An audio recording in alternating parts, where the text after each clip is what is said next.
Hey, go-getters, welcome back to another episode of The Pursuit. We go live every week to give you the big ideas you need to grow yourself, your business, and your impact. Now, today's show, we're asking a very important thought exercise, and this one's about what advice would you give your 20-something self? Or if you're in your 20-somethings, what advice would you give your dumb teen self to help you navigate life, to live more fully, and be happier in the path that you know is before you? So if that's something you're interested in and want to get more like this, make sure to like this video, comment below. It helps so much with the algorithm. And if you want to stay tuned to these, make sure you get notified any other times we go live. And especially if you're on YouTube, make sure to hit that bell to be notified of any future content. Hey, I'm Patrick. I'm Katie. And well, this is going to be an interesting one. I'm really excited to dig into this one. And whether you're watching us here on YouTube, Facebook, wherever you're catching us, or you're catching us on the companion podcast, we're just glad you're here. So let's get right into this. We got some even stuff from the community that people wrote in. So I'm excited to get into some community stuff. Let's just kick it off right now. Katie, I'm going to turn to you on this one. You're talking to your 20-year-old self. What advice would you give this wonderful person as they're just getting started on their road? They have so many questions. What's one of the big pieces of advice that you give this person? Well, thinking back to when I was in my 20s, I felt very unsure about what I was doing. I had lots of ideas and things that I was interested in, but I had kind of no idea about who I really was or what line of my passion I should be pursuing. So my first piece of advice is that when you're in your 20s, start thinking about who you really are on the inside and start feeding that. Now, it's kind of a strange time to be in college, or you're trying to get your first job, or you really just, go on to grad school or whatever, because you are working to satisfy your teacher or your professor or your boss. And a lot of it is so focused on meeting somebody else's expectations. But I want to encourage anybody to really just think about who they are on the inside and have the gumption and the courage to push against your leaders and question them and question everything. Because if you can really become confident in yourself and what you're questioning, I think people who are doing that are going to go far. I love that. I don't want to say question everything or everyone in your life, but it's how do you discover your own inner leader? Well, you're going to have to start leading, which means you're going to have to start carving your own forward path in that regard. Before we get too deep into these, and again, we have some community stuff we want to get into. First of all, I just want to acknowledge that I am dressed thematic. I want to get into my 20-year-old self. I got a hoodie on. I'm getting into the vibe of my youth. You look 25, not a day over 25. My birthday's coming up. I'll be 40. Over 40. Over in my 40s is how old I will be. I can't even say it. The challenge I think a lot of us face when we go through these stages of our life is, it's the hard part. Is there so much we know now that we wish we knew then? If I had only known. But it's also part of the journey of discovery. It's also part of, you go through these bumps and these bruises and you get these things, but that's sort of the purpose of the road. For sure. We've all got to earn our stripes. We've all got to say hey, here's how I learned this lesson. And nothing else, just for the benefit of being able to tell the stories. Oh yeah. If we all lived in a padded room where someone's protected us from all the pain we'd ever experienced, we wouldn't grow, we wouldn't develop, and we wouldn't be the people we are today. So these questions aren't to stop our past self from experiencing this. Oh yeah. But just to give us that understanding of how far we've come. You know how people sometimes say, what regrets do you have? Yeah. I don't think you should ever look maybe there's a couple things you can be maybe that wasn't the best choice that I made that day. But you probably shouldn't try not to forget anything, because everything you did, you either learned something or you impacted something or something impacted you. You learned what you shouldn't do, or you learned what you don't like doing. So even if the experience might have really hurt at the time, I don't think you should put the regret label on it, because it really taught you something. So I just don't like when people are saying, well, what do you regret about in your past? Or nothing, because I wouldn't be where I am today. Yeah, there's no time for regret. I think it's another so let's just make another one. Hey, you're going to make mistakes. Let yourself be human. there's no need to fill yourself with regret and remorse. I mean, if you've done something terrible, I mean, you should feel guilt about it. I mean, it's always good to feel something. But let's get in. I have one here. Here's something that I would tell my 20-something self. And I put my arm, assuming time travel and no time paradoxes would occur, and I wouldn't like see my past self and then time itself exploded. Let's assume that's all working. I'd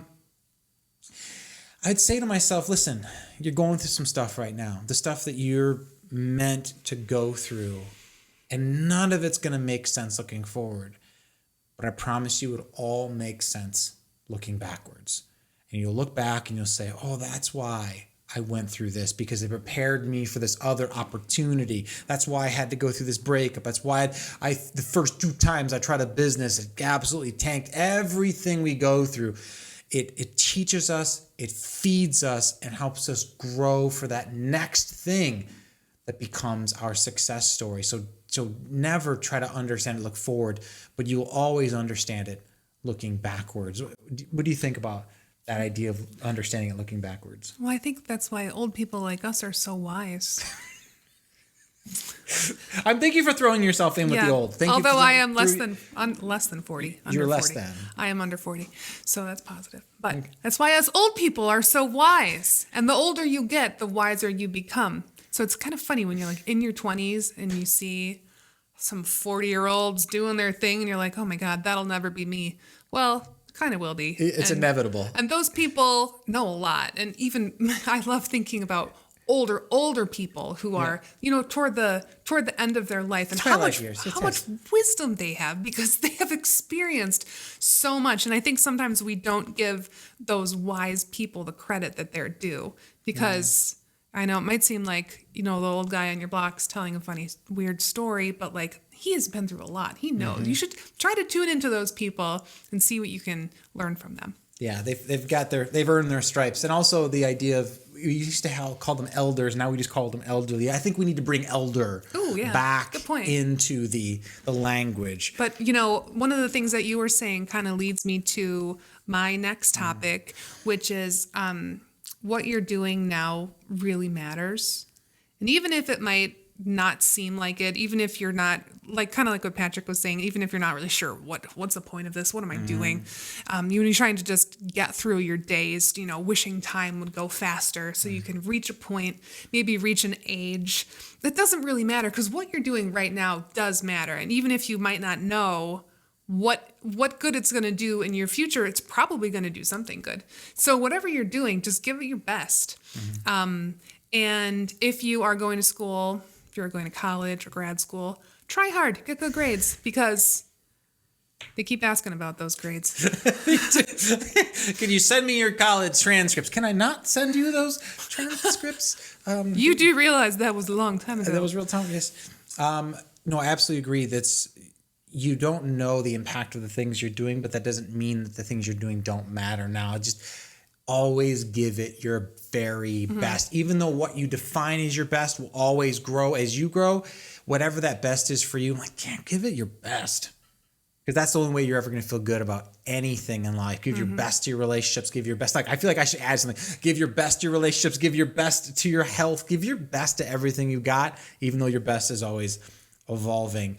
So I'm going to pause here. We actually have a few from the community that I want to go over real quick before, because we have a couple more things we want to share. But here's one from Lacey, at Lacey J. Fott. And also you can find her at Thinkspry. I love this one. She says, nothing is easy. So if she could talk to her 20-something self, she'd tell her, hey, listen, life isn't, what is the phrase? A bowl of cherries. Life isn't a bowl of cherries. It's hard. It's got some challenges, but just be ready for the challenges, because nothing is easy.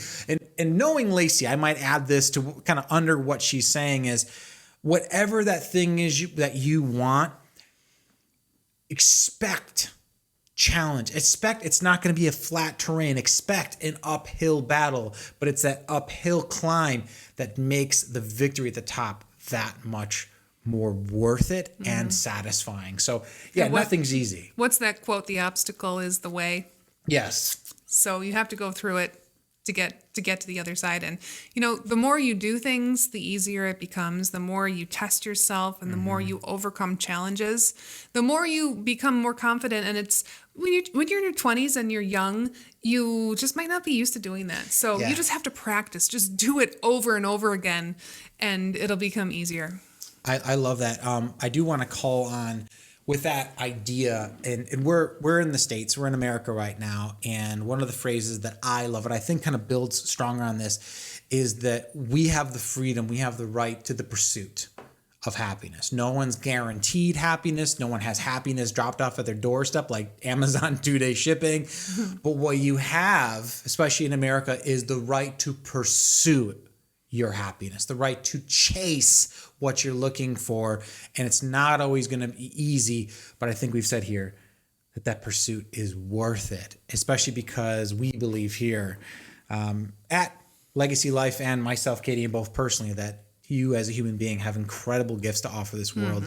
And when you give them, that's what gives life its flavor. I feel like even these little things we're doing, we're going to say like 20 things, but we're only here to give like 4 or 5. You're talking about it just provokes new thought. By the way, if you're watching and you want to comment below with something that you would tell your 20-something self, let us know in the comments. We'd love to hear from you. We read all the comments and we'd love you to be part of this conversation, even if you're not watching it as we're recording this. All right. I'm going to get into another one here. I've got another one I want to get into. And this is personally something that I've learned on my journey. And I use this as an opportunity to tell people this as often as I possibly can. And there's so many people out there with nerves and anxiety, and they're just trying to find their way to themselves. So my advice to my 20-something self would be look square in the eyes and say, hey, that thing you're insecure about, that quirky part of your personality that you're wondering, does the world even want to see this? 2 answers. 1, yes. The world needs to see that because that quirky thing you have, that thing that makes you uniquely you, maybe even a little strange in your current eyes, that's your meal ticket for the future. That passion you have, that interest you have, that thing that you love, the thing that you look at, you go, oh, well, here all the sheep in the crowd are marching in this one line in this direction. I feel like I'm just a little different. Good. In business, we call that a differentiator. Be that unique thing that makes you you. It is your meal ticket for the future, and there's no reason to feel shame about it at all. That's something that I would tell my younger self if I had an opportunity. It would be with the arm around the shoulder too. It would be like, hey, listen, young man, come here. Let me tell you something. Of course, I'd be freaked out seeing my older self. I'd be like, your hair goes gray. Like, shh, we don't need to talk about that. I look good. I look good at gray. It's called silver fox, boy. You can get there one day. So how would you describe yourself when you were in your 20s? When I was in my 20s? Yeah. Well, so I met you when you were 27. So I knew that you at the end of your 20s. My end 20s? How were you in your early 20s? Gosh. I mean, a mess. Can I say the word mess? Like, I was a mess. I mean, I had a lot of insecurities. I was nervous. I had a lot of questions about life and living. And I guess I was just more like walking around. I felt like I was experientially walking around, stumbling into things and falling over, and then wondering if I could get back up after a stumble. But I was making some of my first big mistakes. I got my first major car accidents.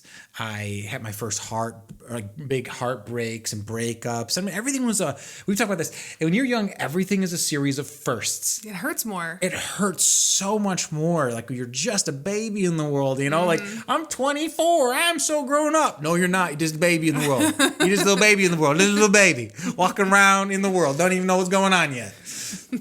Sorry if I just hurt a feeling for somebody, but when you get double digits, when you get double that age, you're like, back when I was half my age. Now you think perspective changes. Right. Perspective changes. Is there anything else that you want to add in terms of, now that we're talking about anything provoked in you? And if you don't have anything, that's fine, but. Well, so who I was when I was in my 20s was, I was also nervous and I didn't really have a lot of confidence, but I also felt like I had a lot of energy to do things, but I didn't really know what I was doing. So it was a combination of like desires to do things and also like some serious self-conscious, no, I didn't know what I was doing.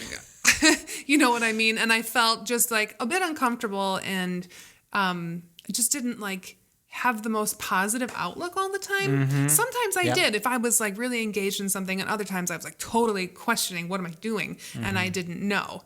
And I was also very hard on myself a lot of the time. I've talked on this show about being a perfectionist and a people pleaser, and also kind of like high strung and uptight in a lot of ways. Maybe like I'm still that way sometimes. But so my last piece of advice that I would tell my 20-something self is, just because something goes wrong in your 20s, it's not the end of the world. It's not going to keep you from getting your goal. It's really not. It's just a small thing. And I think when you're in your 20s, you can get kind of a narrow view, and you really just don't have a concept of the big picture. So I would say, don't lose sight of the big picture. Even if something goes wrong, even if you mess something up, you did something wrong, you made a mistake, like it's really not the end of the world. And like we just said, things hurt. They hurt so much more when you've not experienced it before. Yes. But like once you go through hard things, and you will go through failures, deaths of loved ones, heartbreak, all of this, lots of hard, bad things. But the more you overcome them, you know that you can get to the other side. And that's not to say that you forget what happened. You do remember what happened. You either learn from that experience, or you keep that experience in your heart in some way, so it can kind of change your outlook on life. But one thing is not the end of the world. I love that. That's really, really great. And that kind of piggybacks off the looking backwards comment I said earlier. Like, you're not going to understand it looking forwards, but you will understand it when you turn around years later and go, oh, that's why I went through that. And that's why this person told me no. And of course, you don't know any of that when you're going through it. Right. You know? And how can you like be a wise counsel to your friend who has to go through something like that too? You know.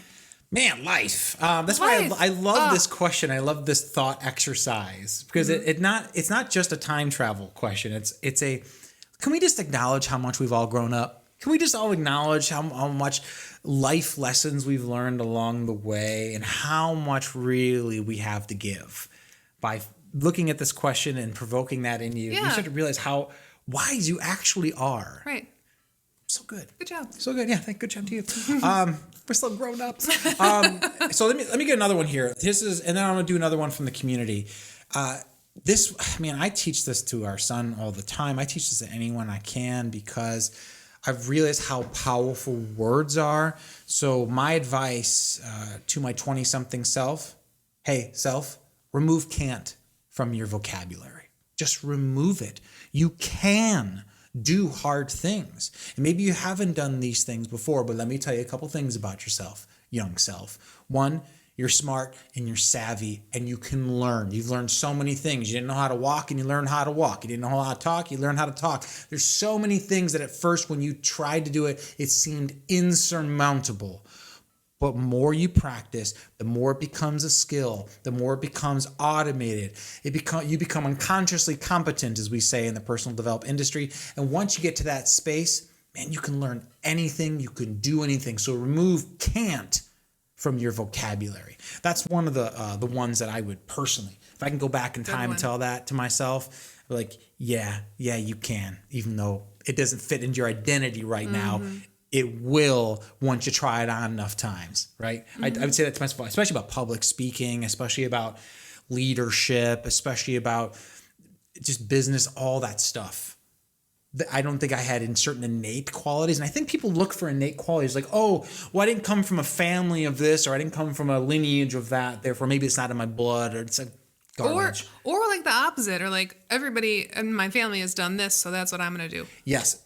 Which is kind of what I did, which is something that really bothered me for a long time. But even that, I would tell myself like it's all gonna work out, like to where I'm very happy with what I am doing now, but I wasn't 10 years ago. Yeah. So that's another thing I would tell myself, like it's all gonna work out. It's all gonna work out. All right, let's go back to one from the community here. I want to come back to this one from at Pity's Mama. This is on Instagram, by the way. Stop trying to be who everyone wants you to be and just be confidently you. I think that kind of plays into what you were saying just a moment ago about there's so much that the world is asking you to be, and to have the courage to carve your own path and be who you really are. And obviously it's in the process of discovery who you really are. But I think you and I both agree that who we are is there's this core little light that's in all of us that is who we are. And I think a lot of us spend our whole life like trying to get away from that, but really leaning into that, who you always have been. That's a gift. I would also add that to the gifts you can give yourself. And you really have to work hard to uncover it, because we tell little kids exactly what to do. We tell them what to do constantly. We tell them when to talk. We tell them when to be quiet. We tell them when to go to sleep. We tell them when to eat. They have no autonomy. No compass, no self-direction. They don't, we tell them what to say. We tell them how to talk. We tell them how to be. And so that happens to all of us. And it happens from, the time we can remember anything. And then we go to school, and then the teachers tell us what to do. And we're on the sports team, and the sports coach tells us what to do. And then, I don't know, we're in the dorm, and then they're telling us what to do all the time. Oh my God. It's no wonder. No wonder it's hard to overcome that. So if we could just, oh man, I don't know how to solve that problem, because how do you parent? You know what I mean? It's like you have to try to find a balance when you are trying to guide someone and teaching them what to do. That's a hard one, though. It is a hard one. I can just share with you something that the way I've done it, and this may seem contrary to maybe some people, but spend time alone with yourself. Sometimes the only way to get in touch with your own voice is to get away from everyone else's voice. And whether that's sitting in meditation or going on retreat, or you got to spend time with you to get to know you, and do some of the exercises and maybe work with some of the coaches and things like that that help you, therapists, whatever, that help you dial in and tune into your own channel. Because otherwise everyone else's voice will just drown out your own, and you won't really know who you are in the world. And then wouldn't it be great if we started to do that in our early 20s rather than in our early 30s, which I think is when a lot of people, like you might get into more personal development. I mean, that wasn't on my radar at all when I was in my early 20s. I was trying to win the race, I think. I was trying to really be in the race and try to win, instead of thinking what do I want to be doing? Yeah, what's your North Star? What guides you, and how do you find that inner voice? Yeah, I don't think I had a very good compass at that age. All right, I got two more for you, and then we'll close out today. So hang out. We got two more here for you. The lessons that I wish I knew in my 20s, or said another way, if I could go back in time, put your arm around your past self, what would you say to yourself? Again, let us know in the comments what you would say, what advice and wisdom you'd pass on. I got two more for you. Here's number one. This is a big one for me. I'd say, self, your thoughts are things. So stand guard at the door of your mind, because the thoughts you think, if you have a negative thought, it makes a negative feeling. And in that negative state of mind, you're making negative decisions, which are negatively impacting your future. So if you want to change your future, if you want to become the person that you're proud of, you have to start with this understanding that thoughts are real things. They have substance, and those thoughts affect your future. So stand guard at the door of your mind. Now, I know this is something you agree with, big time. Yes. And the lessons, you've learned this late, though. This wasn't something that you were just like in your 20s, like, yeah, thoughts affect my reality. This is something that you've kind of more recently come into. Definitely. And I wish I had had more of a concept of that when I was younger. It's fine to start digging into anything at any time in your life. I don't care if you're in your 40s, 50s, 60s, 70s. I don't care. Yeah. If you can start to consider your thoughts and the subconscious programming that we have, and how can we look at those thoughts and determine, is this a true thing, or is it just a thought? Is it a thing or a real thing? You said your thoughts are things. Yes. That is absolutely true. And you could have this false thought in your mind that is just filtering everything that you see. Yeah. So I totally agree. I like that idea of the filter. It's like a lens in which we're seeing ourselves, the world, and life itself. I got one more, and it's all about relationships. So let's talk about relationships if I didn't go back and put my arm around my past self and give any relationship advice, I would call that not worth the time crystals that it took to go back in time, right? So here's what I would tell my past self. And curious, what would you tell your past self around relationships? Let us know in the comments below. But here's the one I would pass on. And we actually have an episode on this. I'll put a link above here in a minute. Be whole unto yourself. When it comes to relationship, when it comes to being successful in love and connection and friendships, be whole unto yourself. Don't ask someone else to love the parts of you that you will not love yourself. Oh, I'm arrogant and blah, blah, blah. I don't like those parts of myself. Hey, but will you like those things? Will you love those things?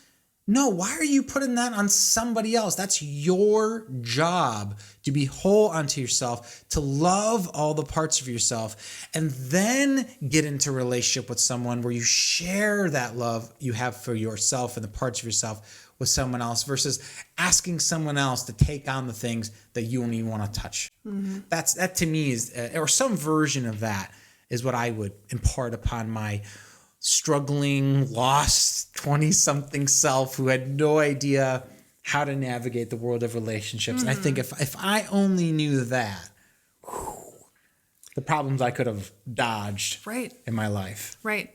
And while you were talking, I was thinking how a lot of people who get together when they're very young, the relationship doesn't necessarily work out because you both didn't really know who you were on the individual level. And then you said you felt that you had expectations about who that person should be or who they would be. And then it didn't turn out to be that way. Mm-hmm. But like if both people in the relationship were kind of on solid footing on their own, I think it would be much more likely that they would land with the right person and then have a successful relationship. So that's really interesting. But I feel like a lot of people are getting together later in life. They are. Mm-hmm. For that reason, yeah. Yeah, I mean, for that reason, because they've spent so much time working on themselves, or maybe like pursuing their personal career goals or school goals or whatever they're doing, and then kind of land with a nice person. So I think that's rather beautiful, and I don't think it's necessary just to try to get married up when you're younger.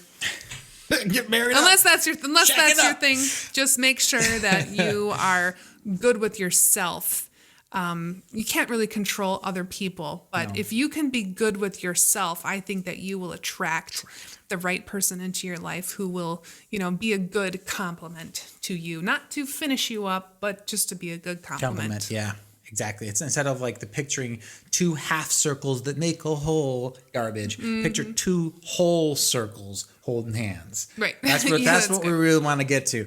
All right, guys. Thanks so much for tuning in for another episode of The Pursuit.